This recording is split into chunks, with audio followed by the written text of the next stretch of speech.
Sir, আপনার এভাবে back স্টেজে যাওয়াটা কি ঠিক দেখাবে? না, তার থেকে বলছিলাম কি স্যার, একজন গায়িকার জন্য এভাবে ব্যস্ত হওয়ার কি খুব দরকার আছে? তার থেকে বরঞ্চ আপনি অপেক্ষা করুন স্যার, প্রোগ্রামটা শেষ হয়ে যাক, তারপর আমি বলে পাঠাবো আপনি ডাকছেন স্যার। দেখবেন উনি পড়ি কি মরি করে ছুটে আসছেন। Shut up! একদম বাজে কথা বলবেন না। আপনি শুধু বলুন গ্রিন রুমটা কোথায়, আমি যাবো এক্ষুনি। ঠিক আছে, আমি নিজেই যাচ্ছি। স্যার, আপনাকে আমরা আরও ওয়েট করাবো না। 1 মিনিট স্যার, উনি এখন স্টেজে উঠে গান গাইবেন, তার একটাই মাত্র গান গাইবেন, তারপরে আমরা আপনাকে অন্য সময় আলাপ করিয়ে দেবো। আপনি স্টেজে উঠে ওনাকে পুরস্কার দেবেন। ঠিক আছে স্যার, আপনি একটু ওয়েট করুন স্যার, আমি এক্ষুনি আসছি। একটু ওয়েট করুন স্যার, স্যার। চলো চলো চলো চলো চলো।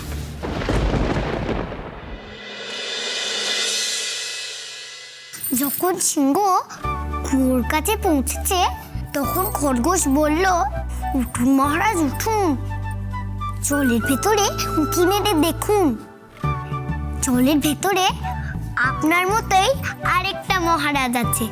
সিংহ গর্জন করে উঠে বলল যে, কি, এটা হতেই পারে না, এখানে একমাত্র আমিই রাজা, আর কেউ রাজা নয়। বলে সিংহ বলল যে, আচ্ছা তুমি যখন বলছো তখন একবার উঁকি মেরেই দেখি। বলে যখন সিংহ কুয়োর ওপর উঠে জলে উঁকি দিতে গেছে, ঠিক সেই সময় বুড়ি ঠাম্মি, ও বুড়ি ঠাম্মি, আমি কি বলছি তুমি শুনতে পাচ্ছ? ও বুড়ি ঠাম্মি, আমার কথা কি তুমি শুনতে পাচ্ছ? ও বুড়ি ঠাম্মি, গাটা তো আবার গরম গরম হয়েছে, মানে আবার জ্বরটা আসছে। দাঁড়াও, আমি দেখছি কত জ্বর।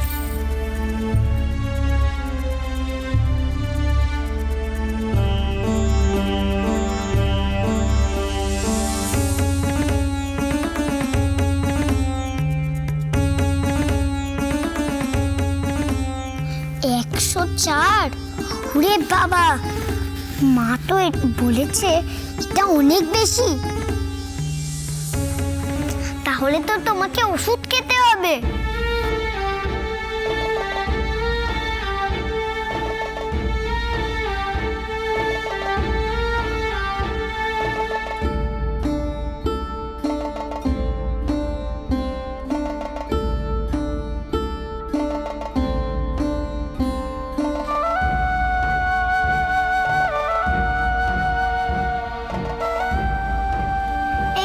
ঠাম্মি, মা যা যা বলেছে আমি তাই তাই করছি।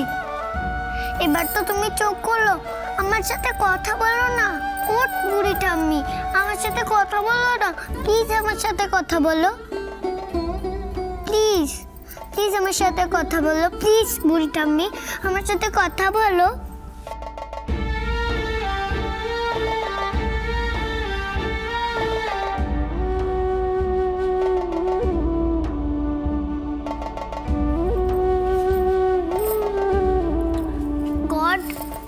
বুড়িটাম্মিকে ঠিক করে দেবে তো? বুড়িটাম্মি কথা কেন বলছে না গড? আমি তো মাকে বলেছিলাম যে আমি বুড়িটাম্মিকে দেখে রাখবো। Please god, please please god, তুমি বুড়িটাম্মিকে ঠিক করে দাও।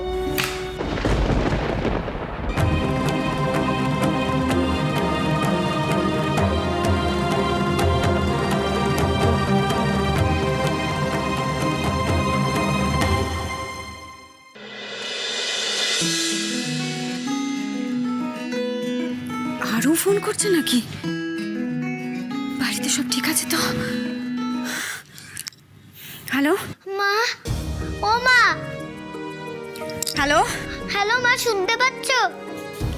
হ্যালো অনুশ্রী দেবী, আপনি আসুন। ও মা, মা। অনুশ্রী দেবী, প্লিজ আপনি তাড়াতাড়ি মঞ্চে আসুন। হ্যালো আরু, হ্যালো মা। আমি কিচ্ছু শুনতে পাচ্ছি না মা, একটু জোরে বল। মা দেখো না, বুড়িটা আমি কথা বলছে না। আরু, মা বলছি। হ্যালো হ্যালো, শোনো, শুনতে পাচ্ছিস আমার কথা? এবার চলুন প্লিজ। 1 মিনিট। আরু, আমার কথা শুনতে পাচ্ছিস? কি, কেন ফোন করেছিস? জোরে বল। প্লিজ এবার চলুন, প্লিজ চলুন এবার। নিশ্চয়ই বাড়িতে কিছু একটা বিপদ হয়েছে, কিছু তো বুঝতে পারলাম না। না না, আমাকে এক্ষুনি বাড়ি ফিরে যেতে হবে। এ কি আপনি যাচ্ছেন কোথায়? আরও ফোন করেছিল, আমি কিচ্ছু শুনতে পেলাম না ওর কথা। বাড়িতে মনে হয় কোনো বিপদ হয়েছে, আমাকে এক্ষুনি যেতে হবে। এক মিনিট কোথায় যাচ্ছেন? কোথায় এ কি পাগলামি করছেন বলুন তো? আরে আমি দেখছি কি করতে হবে, আমি দেখছি, আমি দায়িত্ব নিচ্ছি তার। না না, আপনি বুঝতে পারছেন না, ও বাড়িতে একা আছে ঠাম্মির সাথে। অনুশ্রী দেবী, সবাই আপনার জন্য অপেক্ষা করছেন। Anushree please try to understand, এটা অর্গানাইজারদের একটা প্রেস্টিজের ব্যাপার, ওদের একটা দায়িত্ব এটা, এবং এতগুলো মানুষ আপনার গান শোনার জন্য অপেক্ষা করছে। অনুশ্রী প্লিজ দেখুন, এটা আপনার জন্য একটা সুবর্ণ সুযোগ, এতগুলো মানুষ আপনার গলা শুনবে, এবং এটা তো হতে পারে যে আজকের দিনটা আপনার সারা জীবনের মতো একটা চেঞ্জিং দিন হয়ে গেল, সারা আপনার জীবনটাকে চেঞ্জ করে দিল। এটা হতে পারে তো? আমি সব বুঝতে পারছি, আপনি আমার সিচুয়েশনটা বুঝতে পারছেন না। প্লিজ আমি হাত জোর করছি, আপনি প্লিজ এক্সাইটেড হবেন না। দেখুন আরেকটা জিনিস, আপনি পুরস্কার নিয়ে আসার পর একটা ভেরি গুড নিউজ আপনার জন্য অপেক্ষা করছে। আপনি আমার ফোনটা দিন, আপনার ফোনটা দিন, আমি দেখছি। এক্সকিউজ মি, এদিকে আসুন প্লিজ, ওনাকে প্লিজ নিয়ে যান।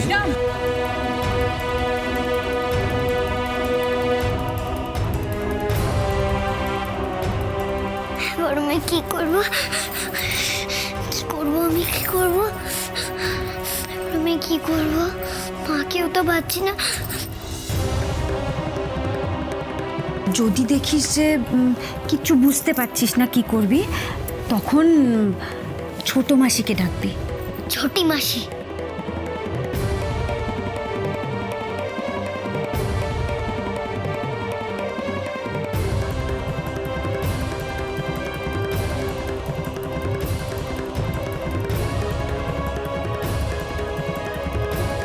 আরশি তো ফোনই তুলছে না।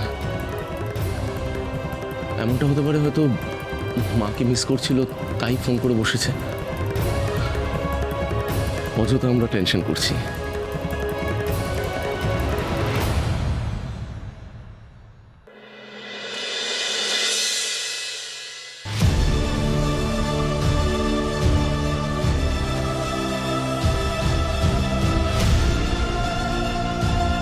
কি জানি ঠাম্মি ঠিক আছে কিনা, বড্ড ভয় করছে। কেন এরকম হচ্ছে আমার? কেন মনে হচ্ছে সবটা এলোমেলো হয়ে যাচ্ছে? অনুশ্রী দেবী, প্লিজ আপনি এবার মঞ্চে আসুন। কেন পারবেন না আপনি ভালো করে গাইতে? আপনি তো বলেন গান আপনার সাধনা, তাহলে সাধনার সময় অন্য ভাবনা কেন ভাবছেন? সব ভুলে যান নিরবধি, সবার কথা ভুলে যান। আর যদি ভাবতেই হয়, চোখ বন্ধ করে আপনার সবচেয়ে কাছের মানুষের কথা ভাবুন, দেখবেন আপনি ঠিক পারবেন। All the best.